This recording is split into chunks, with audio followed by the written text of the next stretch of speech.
Herkese merhaba, Laz Örgü kanalıma hoş geldiniz. Bugün sizlere görmekte olduğunuz bu berenin yapılışını anlatmaya çalışacağım. Berenin adı mililli bere. Kullandığım malzemeden bahsedeyim. 100 gramı 250 metre olan bir bebe yünü kullandım. Yarım yumak yeterli oldu. 50-55 gram kadar ip yeterli oldu. Şiş olarak 3,5 numara şiş kullandım. Misinalı şiş kullandım ben. Şöyle açıklayayım. Şimdi bereyi iki parça halinde ördüm. Öncelikle bakın şu alt kısmını haroşa örgüden oluşan bu alt kısmı ördüm. Burada istediğiniz gibi normal şişte kullanabilirsiniz dilerseniz. Ama üst kısmını dikişsiz ördüm. O nedenle misinalı şiş kullandım. 100 santim misinalı şiş kullandım. Magic loop dediğimiz ve hep ön yüzden örülen yuvarlak örgü formunda ördüm. Eğer siz bu şekilde örmek istemezseniz normal şişte de örebilirsiniz üst kısmını, ama o zaman arkadan dikişli yaparsınız. Bu alt kısmını ben şuradan birleştirdim. Aynen onun gibi bu üst kısmını da buradan birleştirip normal şişle de örebilirsiniz. Şimdi dediğim gibi iki parçadan oluşuyor bere. Bu alt kısım kulak kısmını, bebeğin kulak kısmını saracak şekilde. Bakın çift katlı burası ve haroşa örgü. Çok sıcak tutacak güzel bir model. Bebekler için çok uygun o nedenle. Üst kısım ise düz örgü ile örüldü. 2-3 yaşa kadar uygun olacağını düşünüyorum bu berenin. Öncelikle ölçülerini söyleyeyim size. Bakın şurası baş çevresi, alt kısım. Onu ölçeyim önce. Biraz esneme payını da düşünürsek. Bakın yaklaşık şöyle 22-22,5 hatta 23 santimetre diyebiliriz yarı çapı. Çapı da 45-46 santimetreye denk gelir. Yüksekliğini de söyleyeyim. Şu ön kısımdan ölçersek ön kısım için yüksekliğimiz bakın 17 santimetre. Şu kulak kısmından ölçelim bir de.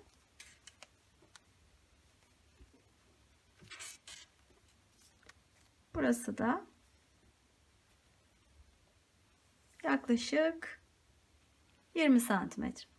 Dediğim gibi bu ölçüleriyle 2-3 yaş çocuklara kadar olabilecektir. Ama dilerseniz daha küçük ve daha büyük çocuklara da örebilirsiniz.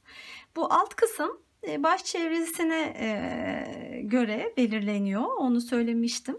Dolayısıyla siz daha küçük ya da daha büyük çocuklar için örecekseniz bu kısmı, buradaki bu haroşa sıralarının sayısını değiştirerek daha küçük ya da daha büyük bereler hazırlayabilirsiniz. Haroşa sıralarının sayısını azaltarak daha küçük çocuklara ayarlayabilirsiniz bedeni, ya da artırarak daha büyük çocuklara, hatta dilerseniz yetişkinlere bile örebilirsiniz. Hem kız hem de erkek çocuklar için uygun bir bere, uygun renk tercihiyle istediğiniz çocuklarınız için örmeniz mümkün. Evet, ben bu sade haliyle tercih ettim, ama siz dilerseniz tepe kısmına pompon uygulayabilirsiniz ya da kulak uçlarına bağcık yapabilirsiniz. Farklı kullanım şekilleri de olabilir. Evet, ben çok severek ve beğenerek ördüm. Umarım sizler de beğenir ve yapmayı arzu edersiniz. Yapmak isterseniz şimdiden size kolay gelsin. O zaman isterseniz yapılışına birlikte başlayalım. Evet, bereyi örmeye başlayalım.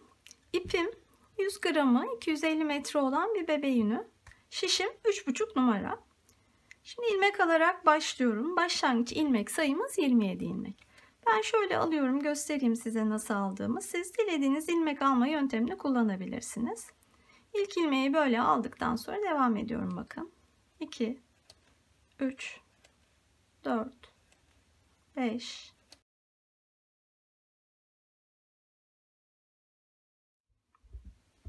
evet, 27 tane ilmeğimi aldım. Başlamaya hazırız. Ben yine her zaman olduğu gibi öncelikle çizim üzerinde size ne yapacağımızı bir anlatmak istiyorum. Bakın, modelimiz bu şekilde. Şimdi öncelikle bu berenin alt kısmında bu kulakları saracak kısım olan şu haroşa örgüden oluşan kısmını öreceğiz. Bakın şurada arkadan birleştirdiğim nokta var. Bu alt kısmı bu şekilde örüp sonrasında birleştiriyoruz. Şimdi oradan itibaren size nasıl yapacağımızı şu gördüğünüz çizim üzerinde anlatacağım. Bakın, bu haroşa olan kısmı şu şekilde ben gösterdim. Başlangıç noktamızda 27 ilmekle başlıyoruz. Bakın şuradayız. 27 ilmekle başlıyoruz.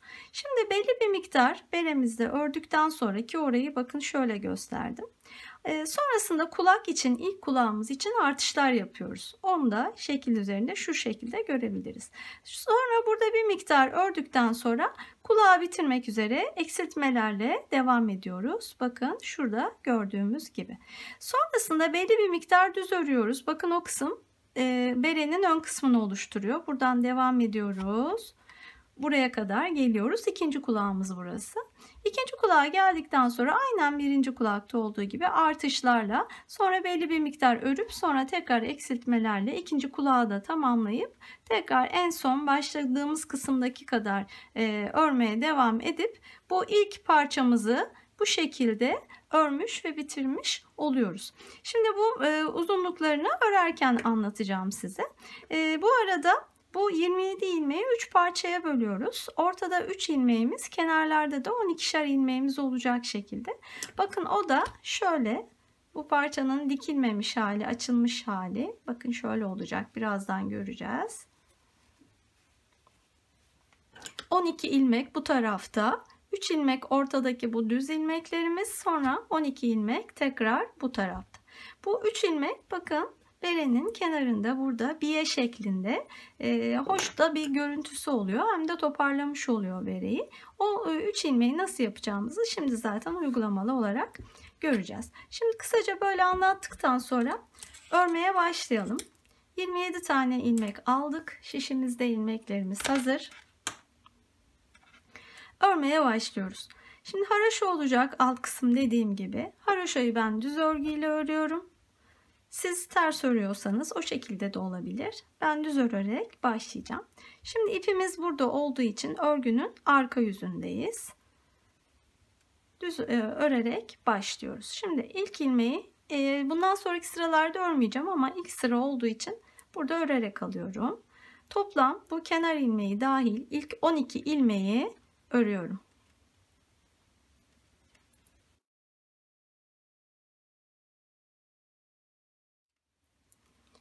Evet, 12 ilmeği ördük. Şimdi ortadaki 3 ilmeğe geldik.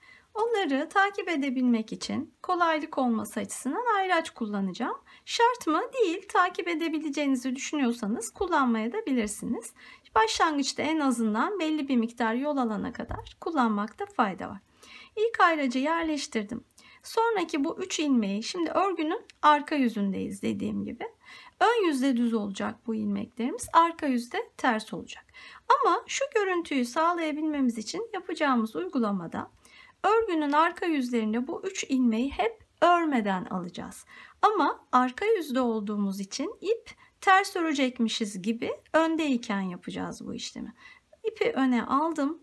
Bu 3 ilmeği bakın örmeden sağ şişime geçirdim. Sonra ipi öne geçirdim.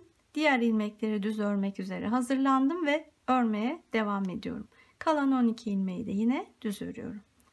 Dilerseniz buraya da bu 3 ilmeği takip edebilmek için buraya da yine ayraç takabilirsiniz. 12 ilmeği düz olarak örüyoruz.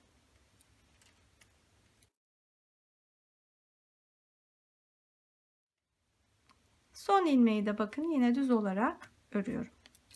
Ve örgümü çeviriyorum. Şimdi artık örgünün ön yüzündeyiz. Örgünün ön yüzünde ilk ilmeği örmeden aldıktan sonra diğer ilmeklerimi düz örerek devam ediyorum ayraca kadar.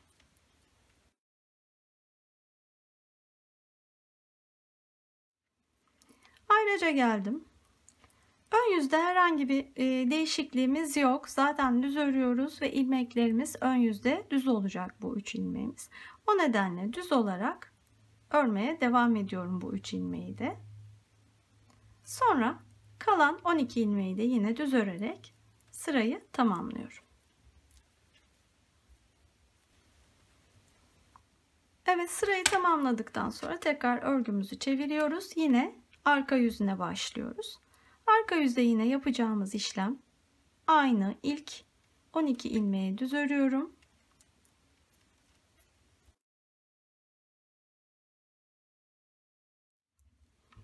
Ayraca geldim.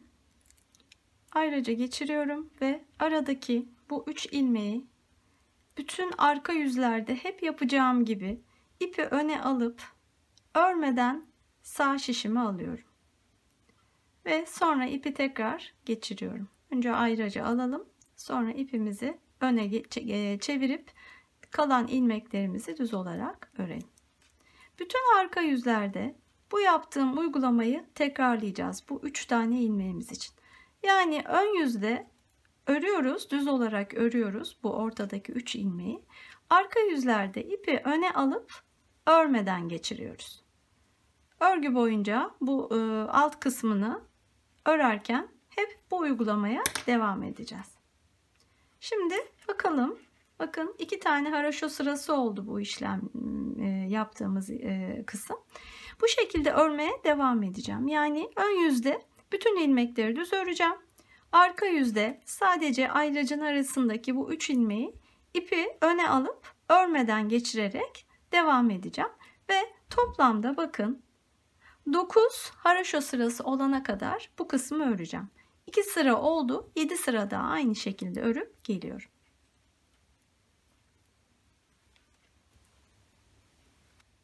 Evet, örmeye devam ettim. Bakın 1, 2, 3, 4, 5, 6, 7, 8, 9 haraşo sırası oldu. Modelde iyiden iyiye ortaya çıktı. Ortadaki bakın bu 3 ilmek düz kısım. Arkadan da şöyle görünüyor. Arkadan örmeden aldığımız için ilmekleri bakın bu şekilde görünüyor. Kenarlarımızda haraşo 12'şer ilmek. İlk kısım oluştu. Şöyle bakın. Şu bisina kısmını alıp şöyle kıvırırsam örgümüz ilerledikçe bu berenin alt kısmındaki bakın şu kısım oluşuyor. Bu 3 ilmek ortaya geldi bu biye kısmına. Kenarlardaki haraşolarımız da bu şekilde çift katlı olacak burası. Bu şekilde kıvrılarak. Böylece oluşmaya başladı örgümüzün alt kısmı.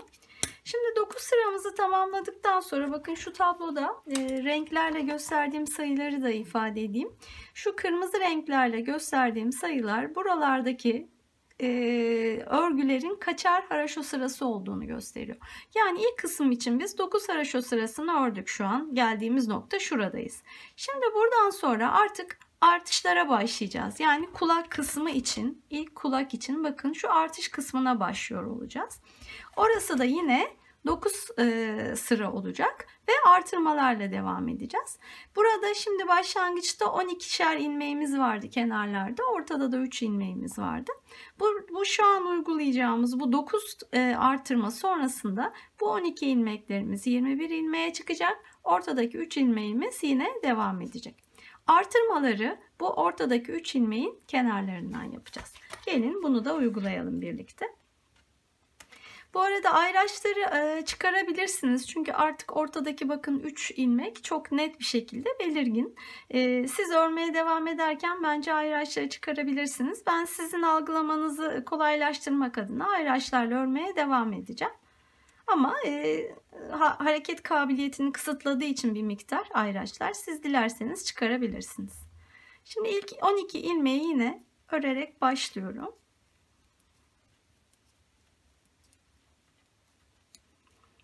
12 dedim ama 11 taneyi örüyorum.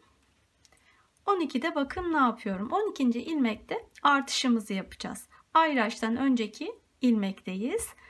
KFB dediğimiz yöntemle artıracağım. Yani aynı ilmekten aynı ilmeğe hem önden hem arkadan batarak 2 ilmek çıkaracağım. Bakın düz örer gibi önce batıyorum ilmeğe. Bir tane ilmek oluşturuyorum ama ilmeği çıkarmıyorum şişten. Aynı ilmeği şöyle şişimle bir de arkasından batarak örüyorum. Bakın tekrar göstereyim. Önce normal düz ilmeği örer gibi önden batıyorum. Örüyorum.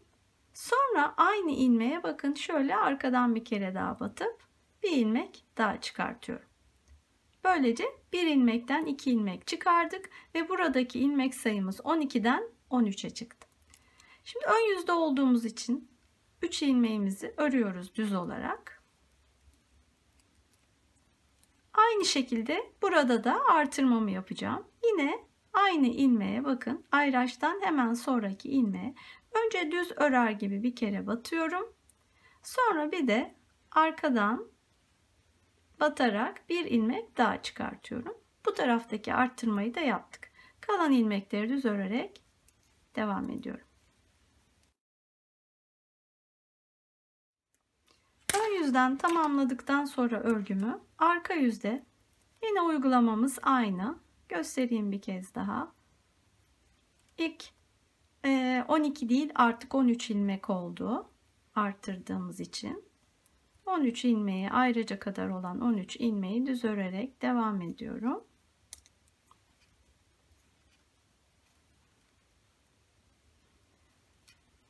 Ayrıca geldim. İpi öne alıyorum. Bu 3 ilmeği örmeden alıyorum ve ipi tekrar öne geçiriyorum. Dediğim gibi bu 3 ilmek için uygulamamız örgünün sonuna kadar bu şekilde devam edecek arka yüzlerde. Kalan ilmekleri yine düz örerek sırayı tamamlıyorum. Evet, arka sırayı tamamladıktan sonra ön yüze tekrar artış yapacağız. Bir kez daha göstermek istiyorum artışı. Yine ilk ilmeklerimizi örüyoruz ayrıca kadar.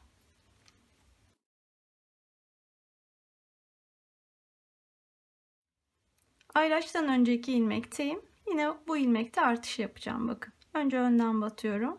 Sonra arkadan batıyorum aynı ilmeğe. Artışımı yapıyorum. Aradaki 3 ilmeği örüyorum.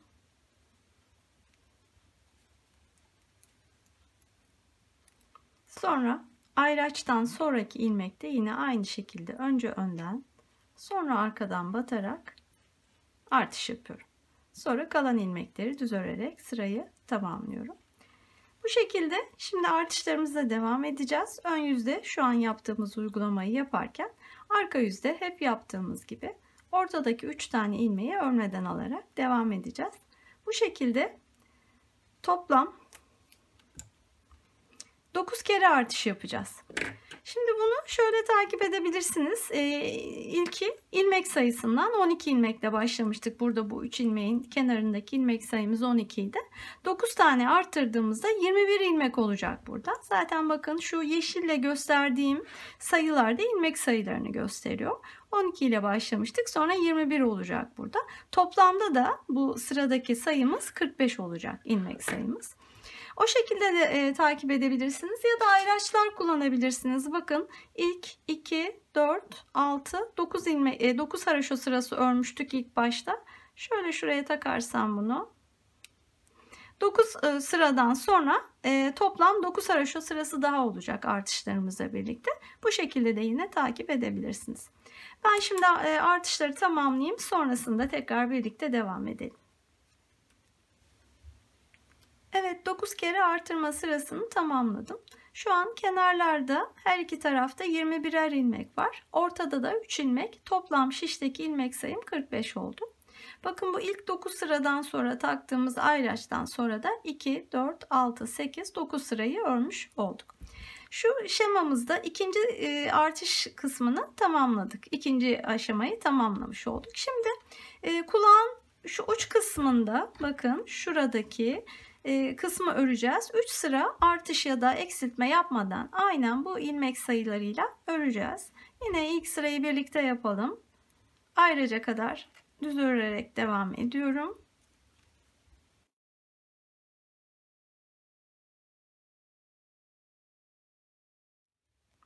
Ayrıca geldim. Yine düz örerek devam ediyorum. Sıra sonuna kadar düz öreceğim. Bu arada yine takip etmek isterseniz buraya yine bir ayraç takabilirsiniz. Bu 3 sırayı takip edebilmek için.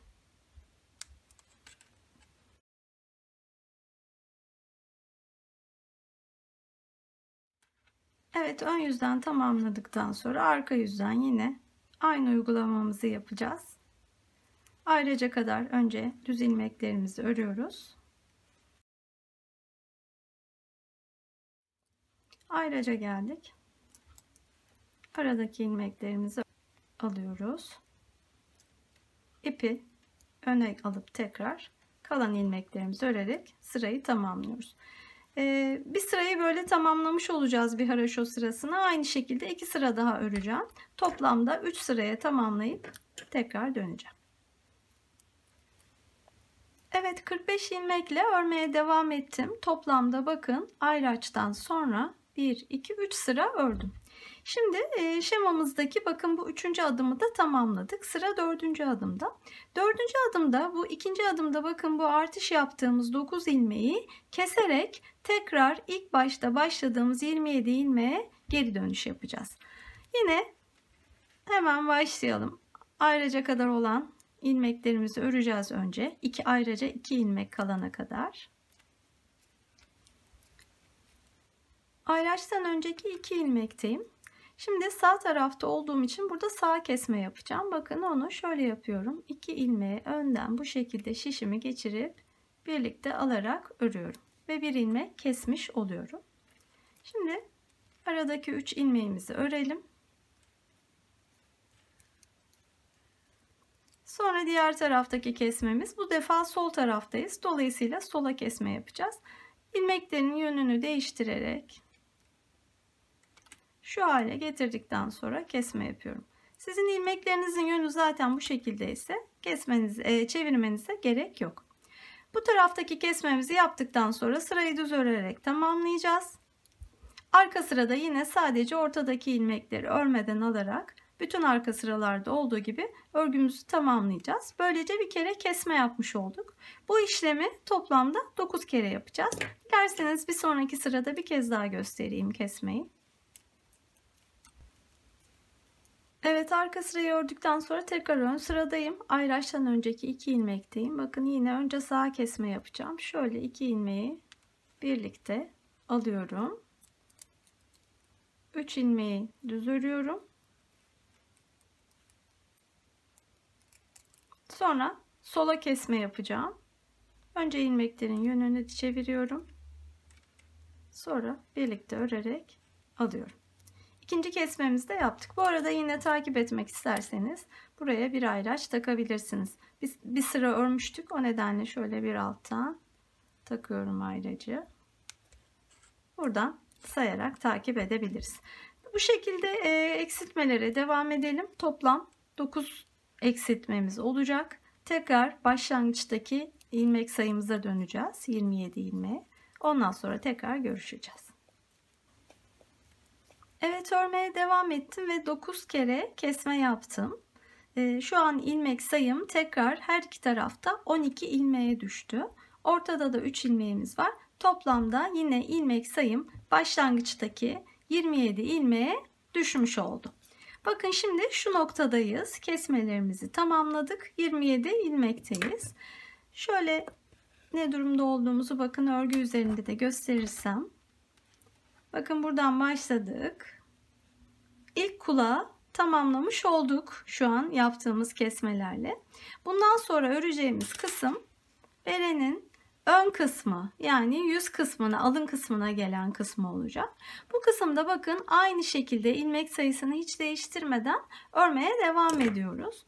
Yani 27 ilmekle bakalım ne kadar öreceğimize tablomuzdan toplamda 24 haraşo sırası örmeye devam edeceğiz. Bu 24 sırayı örerken ön yüzden bütün ilmekleri öreceğiz.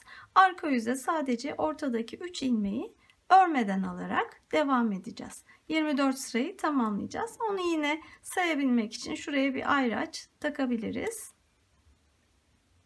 Bu ayraçtan itibaren 24 sırayı dediğim şekilde örüp gelelim. Evet, en son işaretlediğimiz noktadan itibaren 24 haraşo sırası daha ördüm. Böylece bakın bu kısmını da tamamlamış olduk. Şimdi artık ikinci kulak için artış noktasındayız. Tıpkı ilk kulakta olduğu gibi 9 kere artış yapacağız. Arkasından 3 sıra artış yapmaksızın ulaştığımız 45 ilmekle devam edeceğiz. Sonra 9 kere eksiltme yapıp tekrar 27 ilmeğe düşeceğiz ve en son başlangıçta olduğu gibi 9 sıra 27 ilmekle öreceğiz. Bu kısım tamamen bu baş kısmıyla aynı. bu kısmı tekrarlıyor olacağım. Yani şuradan itibaren, kulak artış noktasından itibaren artış yapacağız. Burada 3 sıra ördükten sonra eksiltmeleri yapacağız. Sonrasında da 9 sıra aynen 27 ilmekle öreceğiz ve bu beremizin alt parçasını, kulak kısmını saracak olan bu alt parçayı tamamlamış olacağız. Bu kısmı ben tamamlayayım. Tekrar göstermeyeceğim. Aynı uygulamayı yapacağımız için. Ondan sonrasında tekrar birlikte devam edelim. Evet, örgünün bu şemada anlattığım kısmını tamamladım. En son bu 24 sıradan oluşan ara kısımda kalmıştık. Şu kısımda. Ondan sonra önce artışlar, sonra eksiltmelerle ikinci kulağı yaptım. Arkasından da son olarak 9 sıra daha örerek bu kısmı tamamladım. Bu beremizin alt kısmını, kulakları saran bu alt kısmını tamamlamış olduk böylece. Şu ayraçları çıkarabiliriz artık. Önce bir onları çıkartalım.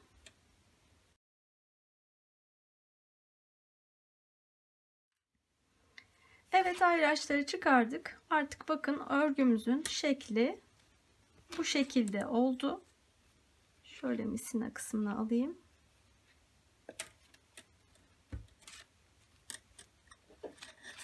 Bu şekilde sonra birleştirdiğimizde beremizin alt kısmını bu şekilde oluşturmuş olacağız. Şimdi ilk olarak öncesinde şu başlangıç ve bitiş kısımlarını birleştirmemiz gerekiyor. Şimdi bunu farklı şekillerde yapabiliriz. Burada ilmeklerimizi keseriz. Kapattıktan sonra ilmeklerimizi iğne ile bu iki tarafı birbirine birleştirebiliriz. Ya da hiç ilmekleri kesmeden şu şekilde tersinden, bakın düz kısmı burada, düz kısımların her iki tarafta da düz kısmını içe gelecek şekilde şöyle katlıyorum. İç kısımları dışarıda kaldı ve burada örerek birleştiriyorum. Şimdi ben bu tekniği kullanacağım. Dediğim gibi dilerseniz dikebilirsiniz. Dilerseniz bu şekilde birleştirebilirsiniz. Şöyle pratik olarak şöyle yapacağım. Bakın şu ilk ilmek aldığımız noktada şu ilmeklere ait kenar iplerimiz var. Bu taraftaki değil de bu karşı tarafa yakın olan taraftaki parçalardan şöyle yapacağım. Bakın. Önce buradan bir ilmeğe takıyorum şişimi. Sonra karşı taraftaki ilmeklerden ilkiyle birlikte örerek alıyorum. Ve bu ilmeği şişten çıkartıyorum. Bir tane daha örelim kesebilmemiz için. Bakın buradan alıyorum. Karşı taraftaki ikinci ilmekle birlikte örüyorum. Şişimde 2 tane ilmek oldu. İlkini öbürünün üzerinden geçirerek kesiyorum. Devam edelim. Buradan bir ilmek alalım. Karşı taraftan bir ilmek alalım. İkisini birlikte örelim. İlmeği şişten çıkaralım. Bir önceki ilmekle keselim. Tekrar ediyorum. Şişimi buradan geçiriyorum. Karşıdaki ilmekten geçiriyorum. İkisini birlikte örüyorum. Bir önceki ilmekle kesiyorum. Bir tane daha yapıyorum. Bakın buradan ilmeği alıyorum. Karşıdaki ilmekle birlikte örüyorum. İlmeği şişten çıkartıyorum. Sonra bir önceki ilmekle kesiyorum. Bu şekilde bu kısmı birleştirelim.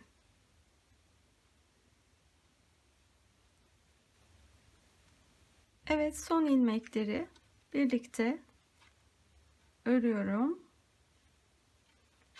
Ve oluşan son 2 ilmeği yine bu şekilde keserek bitiriyorum. Şöyle ilmeğimizi biraz bollaştırıp nasıl olduğuna bir bakalım.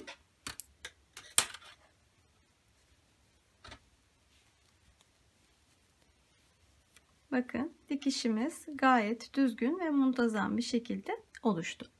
Şimdi artık bu üst kısım için ilmek almaya başlayacağız. Düz kısmı öreceğiz buradan. Şimdi o ilmekleri nasıl alacağımıza bakalım.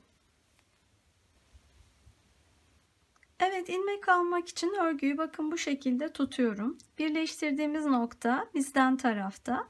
Ön yüze gelecek olan kısımsa arka tarafta olacak şekilde böyle tuttum. Burada en son birleştirmenin sonucunda oluşan ilmeğim burada duruyor. Bakın ipimi de kesmedim zaten. Bu şekilde duruyor burada. Şimdi buradan itibaren ilmek almaya başlayacağız. Şişimi alıyorum elime. Bakın şöyle yapıyorum. Bu birleştirirken oluşan şurada bir hattımız var. Bu iki tarafı böyle birbirine çakıştıracak şekilde tutuyorum o hattın üzerinden. Bu oluşan son ilmeğimiz burada. Şöyle yapıyorum. Bu dikişin olduğu aradan ilk şişimi önden geçiriyorum. Aynı şekilde arkadan da yine dikişin olduğu, birleştirmenin olduğu aradan şişimi geçiriyorum. Ve bu ilmeği bakın şişime geçirerek şöyle kendime doğru alıyorum. Öne doğru. Önce arkadaki parçadan, sonra da önceki parçadan geçirip bakın bir tane ilmek oluşturdum.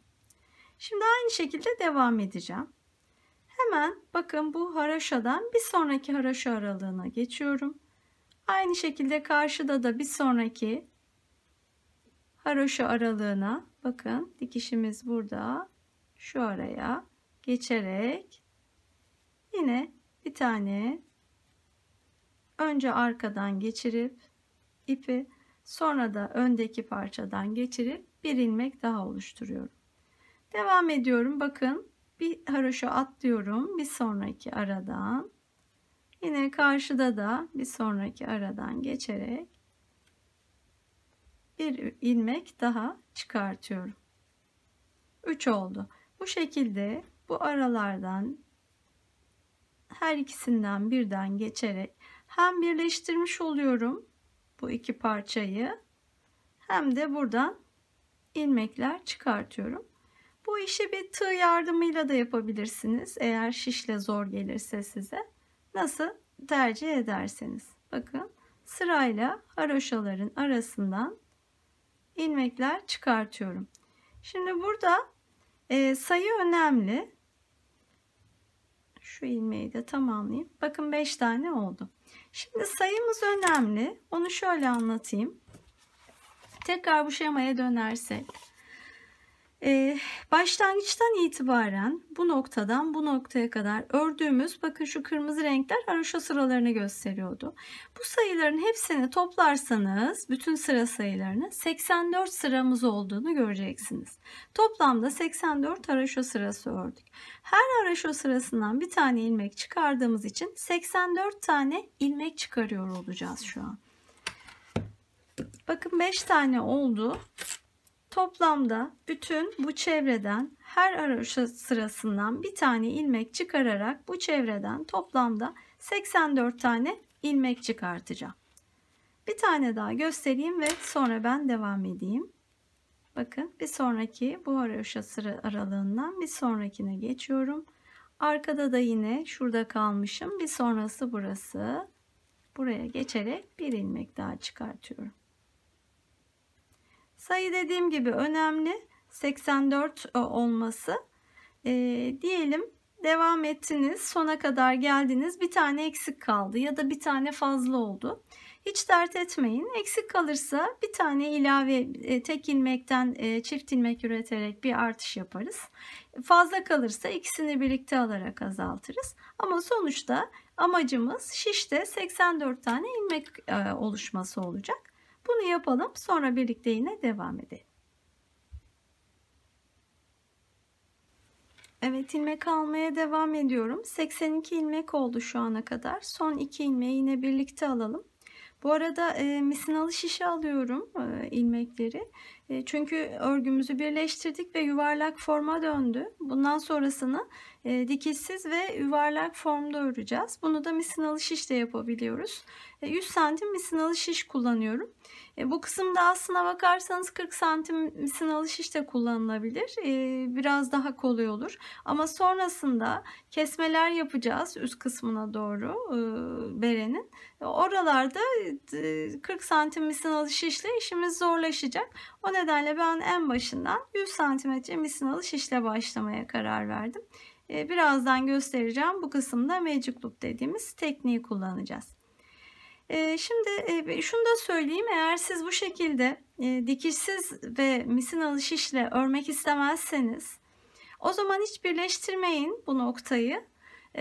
Direkt olarak ilk kısmını ördükten sonra ilmek almaya devam edin üst tarafına.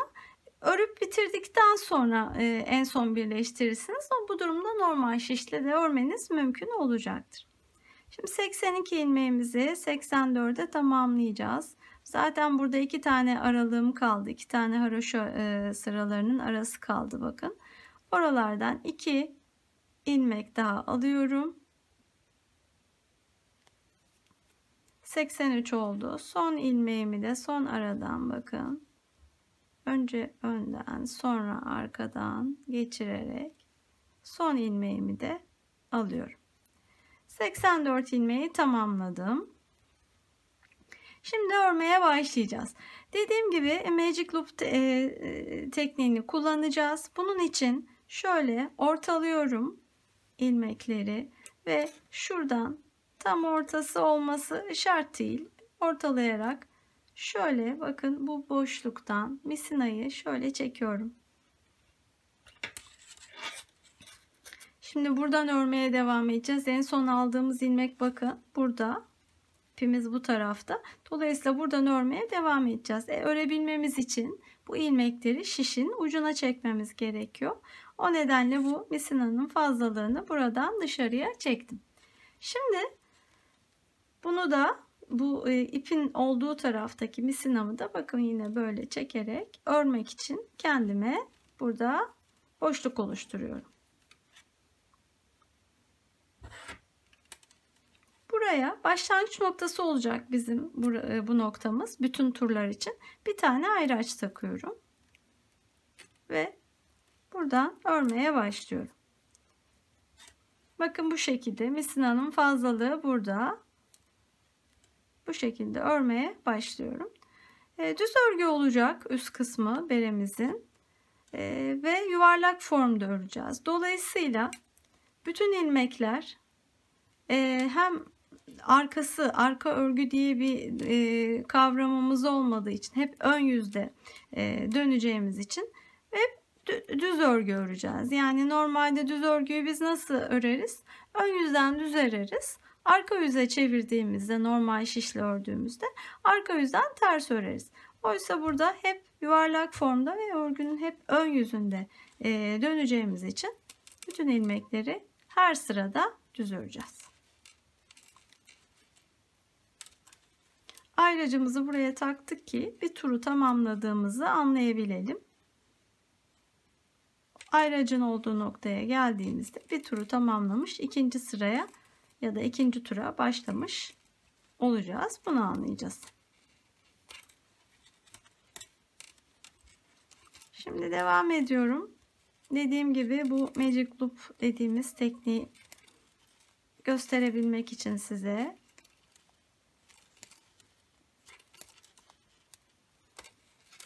şu misinanın bolluğunu aldığım noktaya kadar geleceğim.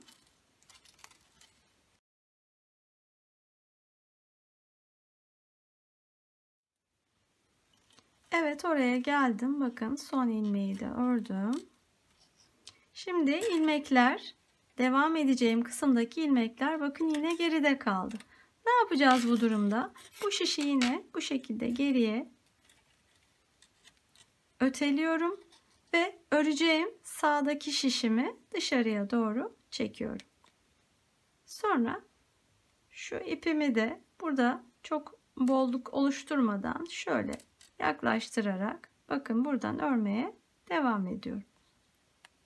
Yani şişi kaydırarak kendimize uygun örmemiz için gereken pozisyonu sağlamış oluyoruz.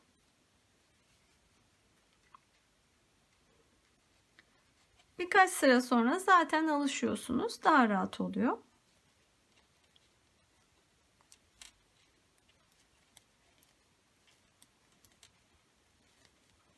Bakın bu üst kısımda hiçbir yerde dikiş yok. Çok düzgün bir görüntü. Alt kısımda sadece burada birleştirmek için vardı. Ama bu tarafta hiçbir dikiş yok. Çok düzgün bir üst kısım oluşmuş oluyor bu şekilde. Dikişsiz ve misinalı şişle örerseniz. Ama dediğim gibi böyle örmeyi tercih etmezseniz normal şişle kenardan dikiş yapacak şekilde, hiç böyle birleştirmeden ilk başta direkt ilmek almaya başlayarak düz normal şişle ön ve arkası olan örgü şeklinde örebilirsiniz. Örgüyü tamamladıktan sonra en son kenar dikişini yapabilirsiniz.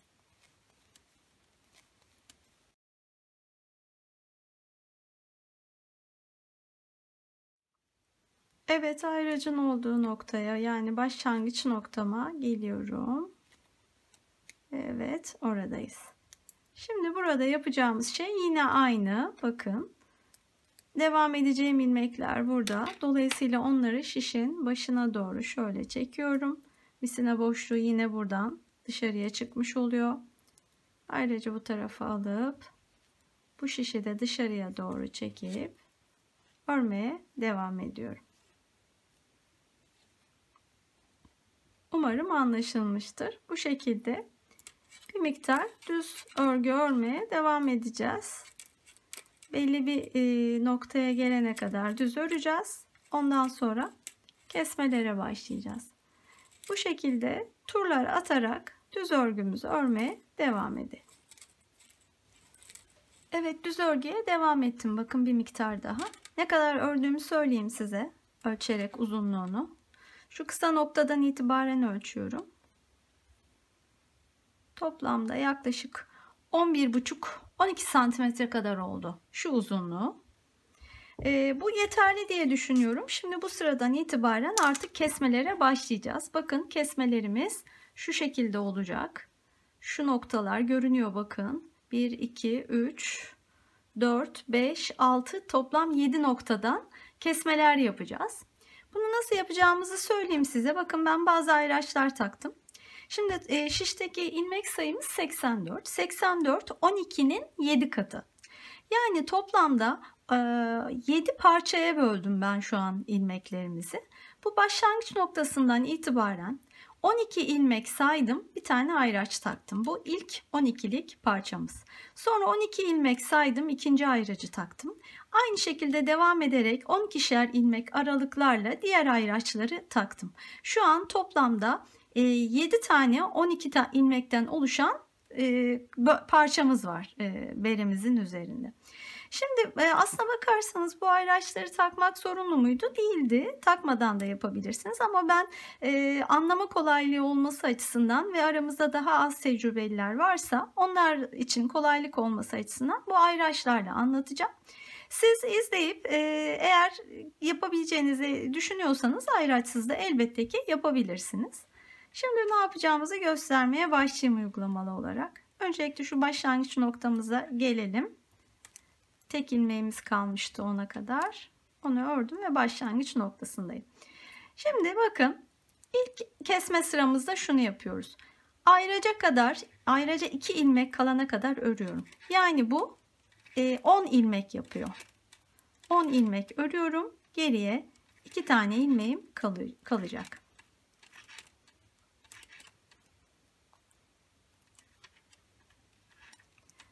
İlmeği ördüm.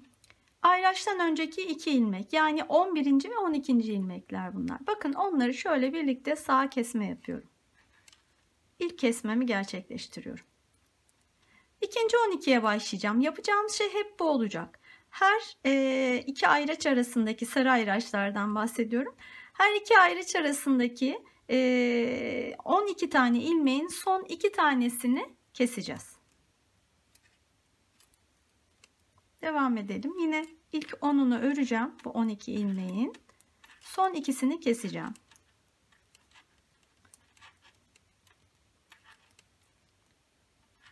Bakın bu şiş kaydırma olayını bir kez daha göstereyim. Geldim buraya. Ne yapıyorum? Bunu böyle geriye doğru çekiyorum. Çünkü buradan örmeye devam edeceğim. İlmeklerin şişin ucuna gelmesi lazım.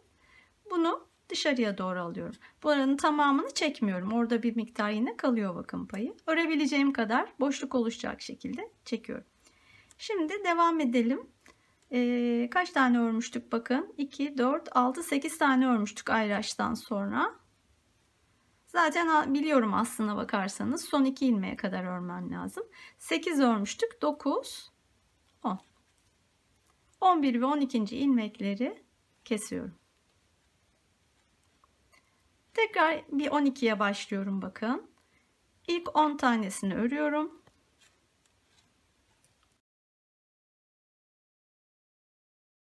Evet 10 taneyi ördüm. 11 ve 12'yi kesiyorum. Devam edelim aynı şekilde. Sıra sonuna kadar yani kırmızı ayraca kadar aynı şeyi yapacağız. 10 ilmeği örüp 11 ve 12. ilmekleri keseceğiz. Evet aynı şekilde örerek başlangıç noktasına geldim. Şimdi artık her arada 11 tane ilmek kaldı. 12 idi. Hep birer tanelerini kestik. Her arada 11 ilmek kaldı. Yani toplamda 7 bölgemiz var. 7 ilmek kesmiş olduk. 84'ten 77'ye düştü şu an ilmek sayımız. Şimdi her kesme sırasından sonra bir sıra kesmeden öreceğiz. Yani bu sırayı baştan sona kadar tekrar kırmızı ayraca gelene kadar kesme yapmadan örüyorum.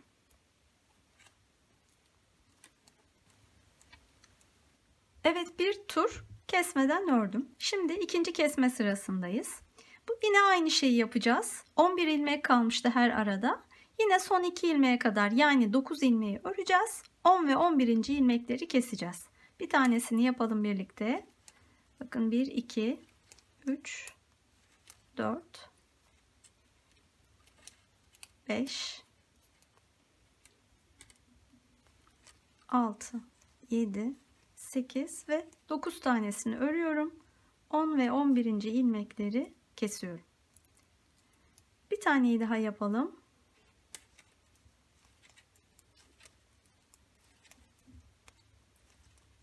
Beş, 6, 7, 8 dönüyorum.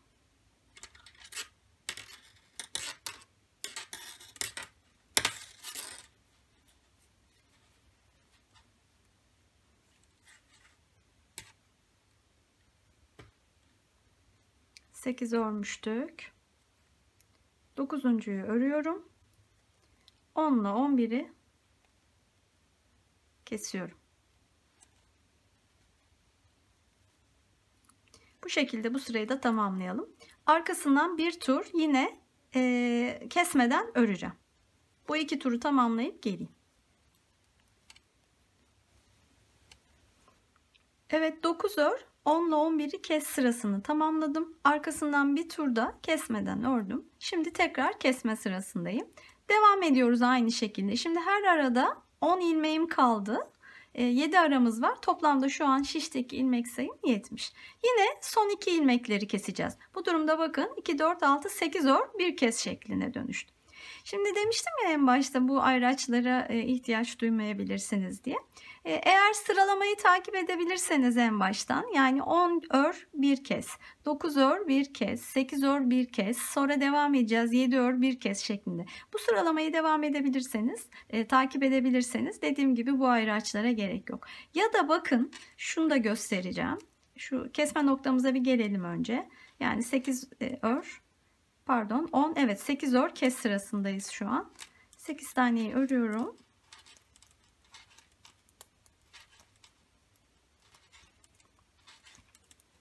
Bakın 8 taneyi ördükten sonra şu ilmeğe dikkat etmenizi rica edeceğim. Bakın şu ilmek hep kestiğim ilmek devam ediyor. Şimdi yine bu ilmekle yanındakini keseceğim. İlk başta 12. ilmekti bu ilmek. 11 ile kesmiştik. Sonra 11. ilmek oldu. 10 ile kestik. Şimdi 10. ilmek 9 ile keseceğiz. Yani bu ayraçları hiç duymadan, gerek duymadan bakın bu kestiğimiz ilmeği takip edebilirseniz eğer örgüde hep onu bir önceki ilmekle kesiyoruz. Bunu da yapabilirsiniz. Ya da dediğim gibi sayılarla takip edersiniz. Şimdi bu sırada 8 tane ördük. 9 ile 10. ilmekleri kesiyorum. Bu sırayı da bu şekilde tamamlayacağız. Bütün aralıklardaki 10 ilmeklerin ilk 8'ini örüp 9 ile 10'u keseceğiz. Arkasından bir sırada kesmeden örüp geliyorum. Evet, örmeye devam ediyoruz. Kesme sırasını tamamladım. Arkasından bir turda kesmeden ördüm. Şimdi tekrar başlangıç noktasındayım. Şimdi yine kesme sırasını uygulayacağız. İlmek sayımız her aralıkta 9'a düştü. 7 kere 9 63 tane ilmeğimiz kaldı şişte. Yine son 2 ilmekleri keseceğiz. Dolayısıyla 7 ör bir kes satırını uygulayacağız şimdi. İlkini yine birlikte yapalım.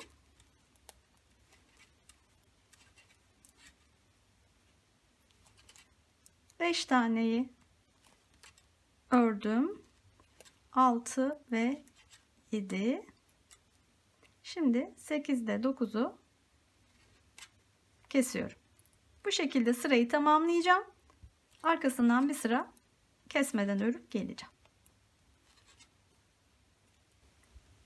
Evet, devam ediyoruz. Artık ayraç aralarında 8 ilmek kaldı. 7 kere 8 56 ilmeğimiz var şu an şişimizde. Bu sırada yine son 2 ilmeği keseceğiz. Yani 6 ör bir kes sırasını uygulayacağız. 6 tane örüyorum.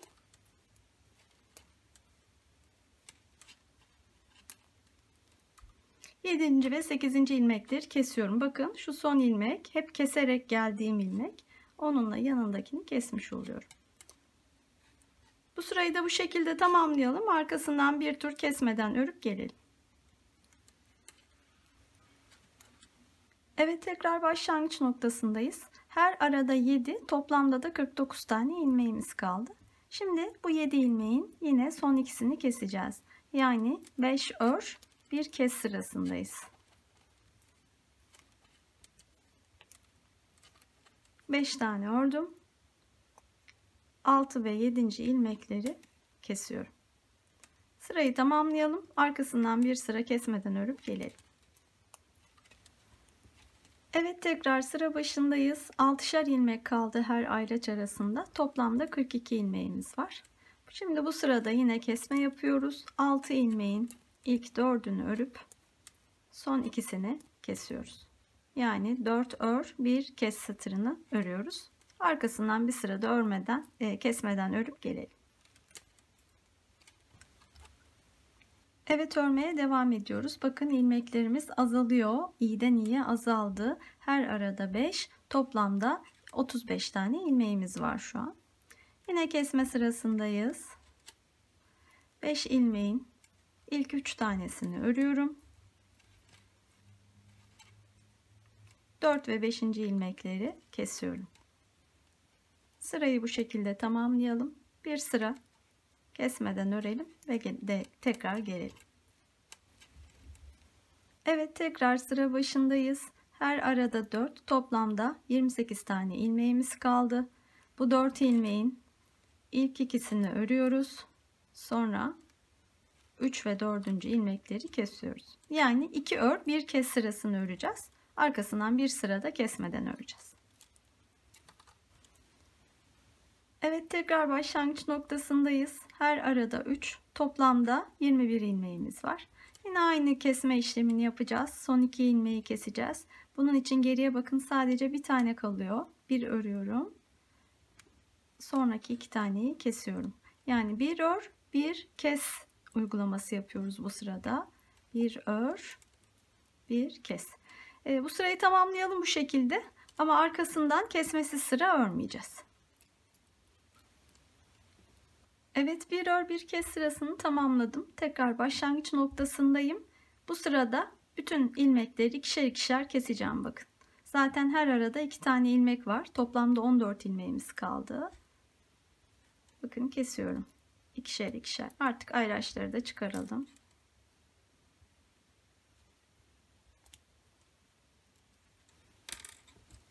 Evet, ilmekleri ikişer ikişer kestik. Bakın toplamda 2, 4, 7 tane ilmek kaldı. Artık burada bitireceğiz örgümüzü. İpi şöyle bir miktar uzatıp keselim. Ve ucunu bir iğneye takalım.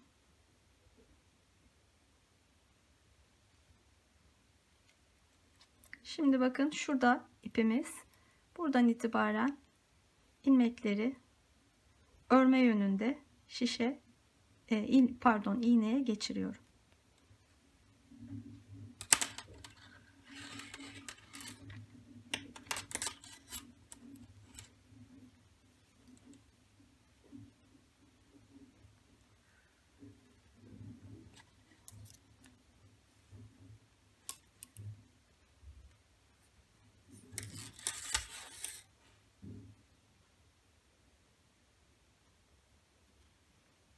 Evet, bütün ilmekleri aldım ipimize. Şöyle çekerek bakın uç noktasını bitiriyorum. Güzel çekelim ipimizi, sıkıştıralım ilmekleri. Güzel dursun bu bitiş noktası. Bu şekilde çektikten sonra bir turda bu son ilmeklerin altından şöyle iğne ile dolaşacağım.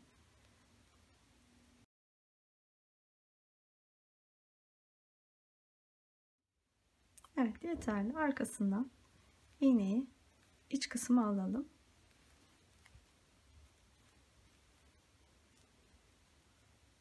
Burada önce bir şöyle sabitleyelim. Zamanla gevşeme oluşmaması için. Sonra biraz daha yürütüp ipimizi keselim. Eğer pompon yapmak isterseniz ipi biraz bırakın ucunu. Bu pomponun ipini bu ipe bağlayabilirsiniz.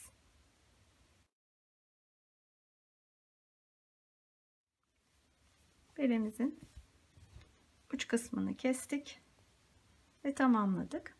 Bu noktadan sonra dediğim gibi pompon takabilirsiniz ucuna. Bakın bu kesme noktalarımız gayet düzgün bir şekilde görünüyor. Güzel bir kesme şekli olmuş oldu. Bereyi bu şekilde kullanabileceğiniz gibi dilerseniz uçlarına bağcık da yapabilirsiniz. Ben yapmayacağım ama daha önce bağcık yaptığım bere çalışmalarım var. Ekranın sağ üst köşesine ve de videonun altındaki açıklamalar kısmına daha önce bağcık çalışması yaptığım video linki ekleyeceğim. Dilerseniz oradan ulaşıp bağcıklarını yapıp o şekilde de kullanabilirsiniz. Bereyi tamamlamış olduk. Son olarak bir şey daha paylaşmak istiyorum. Daha küçük yaşlar için ya da daha büyük yaşlar için nasıl örülebilir? Bu konudaki tavsiyemi paylaşacağım sizinle. Elbette ki çocuktan çocuğa fiziksel özelliklerine göre değişecektir bu sayılar. Ama bir fikir olması açısından sizinle paylaşmak istiyorum. Hatırlarsanız bu kulak kısmını saran bu alt kısmında berenin bazı sayılar vardı şu çalışmamızda, ona göre örmüştük o kısmı. Buradaki bu haroşa sıralarının sayılarını gösteriyordu buradaki bu kırmızı renkle yazdığım sayılar. Şimdi ben 0-1 yaş için, yani biz 2-3 yaş için yaptık bu çalışmamızı. Bir küçük beden olarak 0-1 yaş, yani 1 yaşa kadar, bir büyük beden olarak da 4-5 yaşa kadar nasıl olabilir bu sıra sayıları, onları paylaştım. Bakın kullanımı şöyle, karşılarına yazdım bu değerleri. Şu şekilde. Yani daha önce 9 sıra örmüşsek 2-3 yaş için bu modelde, işte 0-1 yaş için bunu 8 sıra ya da 4-5 yaş için 10 sıra gibi. Ya da burada 24 örmüşsek burada 0-1 yaş için 20, 4-5 yaş için 28 gibi, bu şekilde paylaştım bu değerleri. Son olarak da bu başlangıç ilmek sayımız 27 idi. 2-3 yaş için bu ördüğümüz berede. İşte 0-1 yaş için 25, 4-5 yaş için 29 gibi başlanabilir şeklinde tavsiyelerimi oluşturdum bu tabloda. Buradan ekran resmini alabilirsiniz ya da bu tabloyu Facebook ve Instagram'da paylaşabilirim. İsterseniz oralardan ulaşabilirsiniz. Evet, bu şekilde bu tavsiyelerimi de paylaştıktan sonra artık bu video için anlatacaklarımı tamamlamış oldum. Umarım beğenmişsinizdir. Cici, yumuşacık ve de çok sıcak tutacak güzel bir bere oldu. Umarım sizler de yapmak istersiniz. Beni izlediğiniz için teşekkür ederim. Bir sonraki videoda görüşünceye kadar kanalımı takip etmeyi unutmayın lütfen. Beğeni ve yorumlarınızı esirgemeyin. Şimdilik hoşça kalın, sevgiyle kalın.